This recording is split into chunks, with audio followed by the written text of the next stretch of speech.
जय Shri Radhe ji. Welcome to कनक रंग। गुरु पर्वत क्षेत्र यानी कि जुपिटर का माउंट आपके लिए अत्यधिक महत्वपूर्ण, नवग्रहों में सबसे ज़्यादा शुभ।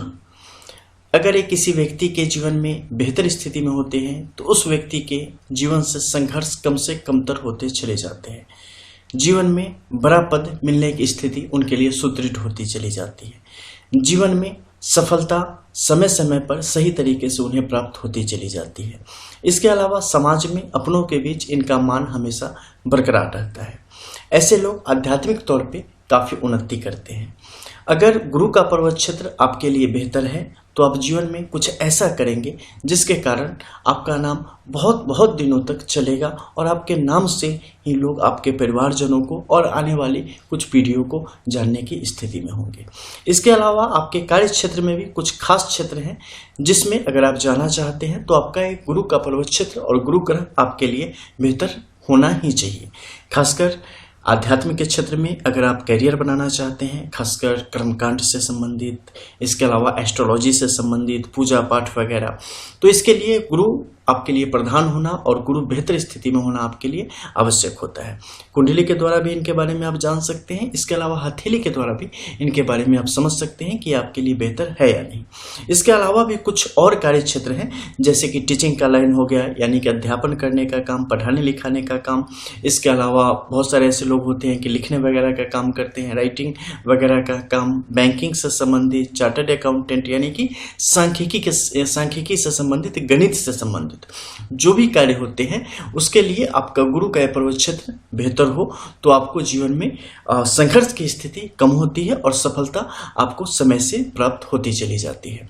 इसके अलावा सरकारी नौकरियों में भी आप लोगों के लिए सहूलियतें बढ़ती चली जाती है। तो आज हम बात करने वाले हैं कि आप अपनी हथेली के द्वारा कैसे जाने कि गुरु आपके लिए बेहतर है या नहीं। सबसे पहले इस पर्वत क्षेत्र को देख ले, उंगली से छुए, अगर खुद का छू रहे हैं, दूसरे का छू रहे हैं तो कोई लकड़ी ले लेवे या तुलसी का एक लंबा सा पात्र रखे तो उससे छुए तो अच्छा है। यहाँ पे छूने के बाद एक सामान्य कठोर स्थिति अगर आपको इस बीच के पोर में दिखाई देवे, यानी कि बहुत ज़्यादा न दबाना पड़े, आराम से मुलायम स्थिति में दब जाए तो एक बेहतर स्थिति होती है। लालिमा लिए हुए हो तो एक अच्छी स्थिति है। बहुत ज़्यादा उभार ऊपर की तरफ है, अत्यधिक उभार, तो ये आपके लिए सोचनीय विषय है क्योंकि इसका मतलब है कि मार्गी स्थिति है। ऐसी स्थिति में आप अपनी खुद की गलतियों के द्वारा और खुद के बेचैनी के कारण, यानी कि आप जल्दबाज होंगे और खुद की गलतियों के कारण अपने जीवन में कई दफे आप नुकसान की स्थिति को प्राप्त होते चले जाएंगे। इसके अलावा अगर ये बिल्कुल सामान्य स्थिति में है और लालिमा युक्त है तो ये आपके लिए बहुत सुंदर है। आप सब्र के साथ अपने काम में आगे बढ़े, कहीं से भी हिम्मत न हारे, जीवन में समय पर सफलता आपको प्राप्त हो जाएगी। इसके अलावा ये अगर बहुत गड्ढेदार है, यानी कि सामान्य रूप से बहुत ज़्यादा अंदर बिल्कुल छुओ तो थोड़ी भी मतलब थोड़ा मांसल लगे ना, बिल्कुल इतना दबा हुआ हो कि हड्डी ही दिख जाए, तो ऐसी स्थिति भी अच्छी नहीं है। इससे क्या होता है, निर्धनता की घोतक है और जीवन में अपमान की स्थिति को बढ़ाने का काम करती है। ये तो हो गई पर्वत क्षेत्र की बात, यानी कि बेस की बात। इसके अलावा इस पर बहुत सारे चिन्ह होते हैं। सबसे पहले होती है इनर लाइंस, यानी कि जैसे थंब इंप्रेशन में जो आपका उभर के आता है महीन लाइनें, वैसी तो उन लाइनों को आपको इस हथेली में देखना है कि कैसी है। खासकर इस पर्वत क्षेत्र पर, पर्वत क्षेत्र पर अगर त्रिशंकु जैसी स्थिति को बना रही है, यानी कि इस तरफ से ऐसे आ रही हो, इस तरफ से ऐसे आ रही हो, इस तरफ से ऐसे जा रही हो, अगर ऐसी स्थिति बना रही हो और बिल्कुल एक त्रिभुज जैसी स्थिति आपके इस मध्य में कहीं पर भी आ रही हो तो ये स्थिति बड़ी ही शुभ है। ऐसी स्थिति आपके गुरु के पर्वत क्षेत्र पर होके, इसके अलावा आपके शनि पर भी हो सकती है, आपके सूर्य पर भी हो सकती है, कई सारे माउंट पर हो सकती है। लेकिन आप एक चीज गौर करना कि जिस पर 3 रेखाओं तक बिल्कुल बिना टूटे हुए ये त्रिशंकु की स्थिति को पूरा करती हो उससे ही सही माना जाएगा और वो आपका प्रधान ग्रह होगा। अगर किसी व्यक्ति की जन्म तिथि मालूम नहीं है, कुंडली की स्थिति नहीं है, तो 3 तक रेखाओं की स्थिति देख लेना, बिना खंडित हुए पूरी कर्व इसने मारी हो तो आपके लिए प्रधान ग्रह की स्थिति में यहाँ पर आ जाएंगे। अगर ऐसी स्थिति है और एक बेहतर स्थिति में है, यानी कि बेस इनका आपके लिए सामान्य या ऊंचा है, तो ऐसी स्थिति में जातक के लिए बेहतर फलों को लाने का काम करेंगे। लेकिन वहीं पर अगर ये बहुत ज्यादा दबा हुआ है तो जातक दूसरों के सहयोग से जीवन में उन्नति की तरफ बढ़ेगा। अब मान लो ऐसे कोई त्रिशंकु की स्थिति नहीं बन पड़ी है और टेढ़ी सीधी खड़ी थंब इम्प्रेशन की छोटी छोटी लकीर, महीन लकीरें हैं। तो इसका मतलब क्या होगा, बेस सामान्य है, जातक अपने कर्म के अनुसार और बाकी ग्रह क्षेत्रों के अनुसार जीवन में वृद्धि की स्थिति को प्राप्त होगा। इसके अलावा इस पर अन्य लकीरें आएंगी, जैसे क्रॉस का चिन्ह आ जाएगा। क्रॉस का चिन्ह जब भी इस पर्वत क्षेत्र पर आएगा, पर्वत क्षेत्र के शुभ गुणों में वृद्धि करने का कार्य करता है। इसके अलावा व्यक्ति के जीवन में सहूलियत को लाने का काम करता है, उलझने कम होंगी और जातक सतत रूप से विकास की गति को आगे बढ़ाने में कामयाब होगा। हालांकि जब भी ऐसी प्रकृति बनेगी, आप देखेंगे कि जन्मजात आपकी स्थिति बेहतर थी और आपने अपने जीवन में सही तरीके से आगे मेहनत करके विकास को प्राप्त किया है। किसी भी प्रकार की बहुत ज्यादा बड़ी उलझन जैसी चीजें आपके जीवन में ऐसी वैसी नहीं आई है। और एक बहुत ज्यादा प्रसिद्धि की स्थिति अगर आप ढूंढेंगे तो स्थिति भी आपके जीवन में कभी नहीं आएगी। सामान्य तौर पे जीवन जीते हुए आप निकल जाएंगे हंसी खुशी से।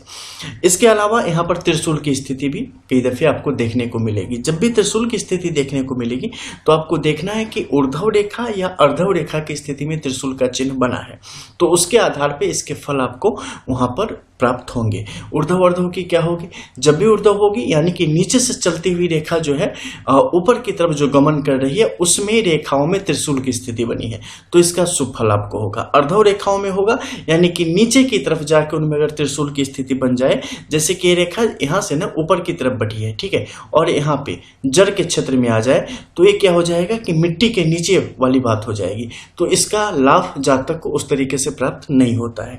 इसके अलावा यहाँ पर जो वर्ग के चिन्ह आ जाते हैं, तो वर्ग का चिन्ह का भी यहाँ पर काफी शुभ फल है। इसके आने से क्या होगा कि जीवन में खासकर आपके साहस में और आपकी इज्जत प्रतिष्ठा में काफी ज्यादा वृद्धि होती है। लोग के बीच आपकी प्रतिष्ठा काफी बनी होती है और काफी बेहतर एक इमेज आपकी बिल्डअप होती है, जिसके कारण दूर दूर तक आपका यश और आपकी कीर्ति फैलती चली जाती है।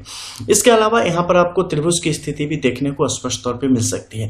त्रिभुज की स्थिति जब भी होगी, किसी भी प्रकार की समस्या आपके जीवन में आएगी, उसको ठीक करते हुए, फिक्स करते हुए आप अपने जीवन में आगे बढ़ेंगे और कभी भी उलझेंगे नहीं, कभी भी आप रुकेंगे नहीं। इसके अलावा यहाँ पर एक यव की स्थिति आ सकती है। ये बुरी रेखा होती है जो कि बिल्कुल यवलाकृति की एक गेहूं के दाने के बराबर स्थिति आके बैठ जाए, तो इस संपूर्ण पर्वत क्षेत्र को जो शुभ गुण होते हैं ना, उससे स्लो कर देती है। इसे मान लो ना कि जोंक होता है, एक ऐसा कीड़ा जो कि बस चूसने बैठ जाए खून, तो उस तरीके से ये आपके शुभ गुणों को चूसने बैठ जाता है और आपके मन में दुर्गुण आने प्रारंभ हो जाते हैं। इसके अलावा आड़ी तिरछी रेखाओं की स्थिति, जब भी ऐसी स्थिति बनेगी, अच्छी भली चलती जिंदगी में कुछ न कुछ तनाव की स्थिति बनी रहेगी, कुछ न कुछ कहानियां आपके लिए आती रहेंगी।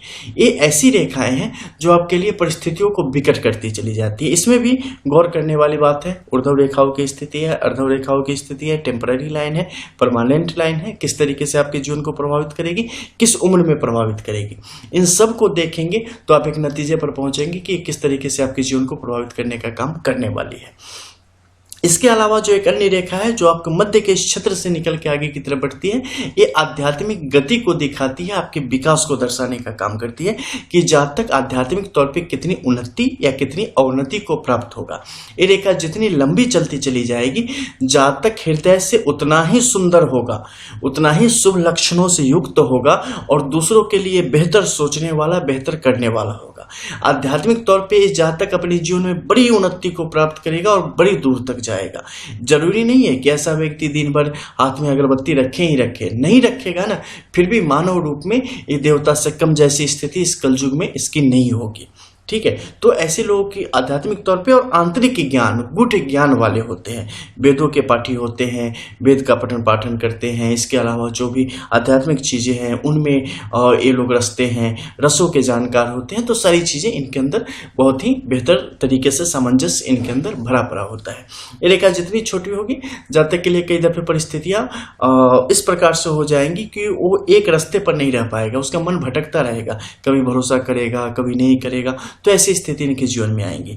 बाहर से ऊपर की तरफ से अगर रेखाओं की स्थिति बन रही है तो ये रेखाएं भी अलग अलग भाग में, अलग अलग कालखंड में अलग अलग तरीके से आपके जीवन को प्रभावित करने का काम करती है। स्वास्थ्य संबंधी विकारों को कई दफे देती है, कई दफे आपको क्या करेगी, दूसरों के मामले में उलझा देगी और उसमें परेशानी की स्थिति आपके लिए आ जाएगी। कुल मिला के ये रेखा अगर होती है तो आपके लिए परेशानी को थोड़ा बढ़ाने का काम करती है। इसके अलावा यहाँ पर और कौन सी रेखाओं की स्थिति बनती है? अलग अलग पर्वत क्षेत्रों की शनि की रेखा बन सकती है, सूर्य की रेखा बन सकती है, बुध की रेखा बन सकती है। तो बाकी जो रेखाएं बनेंगी उसके अनुरूप आपके जीवन में इसके फल देखने को मिल सकते हैं।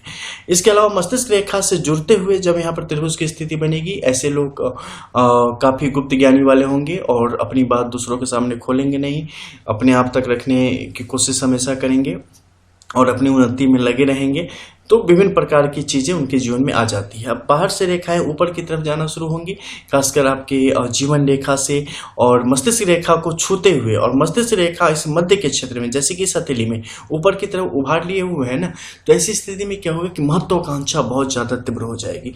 अब जीवन से इतना कुछ चाहने लगेंगे ना कि कई दफे आपके पास अगर उतनी जान नहीं होंगी, मान लो आप दिल्ली जाना चाह रहे हो और गाड़ी में ईंधन जो है आपकी लखनऊ तक की है, तो क्या कर लोगे फिर? हाँ, ठेल के थोड़े नहीं ले जाओगे। तो कई दफे वही हो जाती है, आपके पास कैपेसिटी उतनी होती नहीं है विभिन्न कारणों से, लेकिन आपका मन एकदम आकाश को छुए होता है कि हम यही प्राप्त कर ले, और उसके लायक न आप डिजर्व कर रहे हैं न मेहनत कर रहे हैं। तो उस स्थिति में क्या होगा कि तकलीफ में आ जाओगे। तो ऐसी स्थिति को कई दफे दिखाने का काम करता है। पूरा होगा या नहीं, उसके लिए पूर्ण हस्तरेखा का जब आप अवलोकन करते हैं तो एक नतीजे पर पहुंचते हैं। इसके अलावा जब भी किसी भी पर्वत क्षेत्र या छोटे से छोटे चिन्ह के बारे में भी जानना है ना, तो जब तक दोनों हथेली न देख लेना तब तक किसी नतीजे पर कभी मत पहुंचना, बिकॉज एक हथेली से पूरी प्रिडिक्शन नहीं होती। ठीक है, ये रियलिटी है, ये सब गुड ज्ञान है जो कि कहीं नहीं मिलेगी आपको सुनने को। तो इन सब चीजों को जाने और सही तरीके से हस्तरेखा का जो ज्ञान है उसे फैलाएं। सही हस्तरेखा का ज्ञान संसार में फैलने दें, क्योंकि 99% मामलों में अब अज्ञानी लोग हस्तरेखा का ज्ञान बांटना शुरू कर रहे हैं। ऐसे में क्या हो जाता है कि बड़ा हरास हो रहा है इस ज्ञान का। मिलते हैं फिर, तब तक के लिए जय जय Shri Radhe. Thanks for watching Kanak रंग।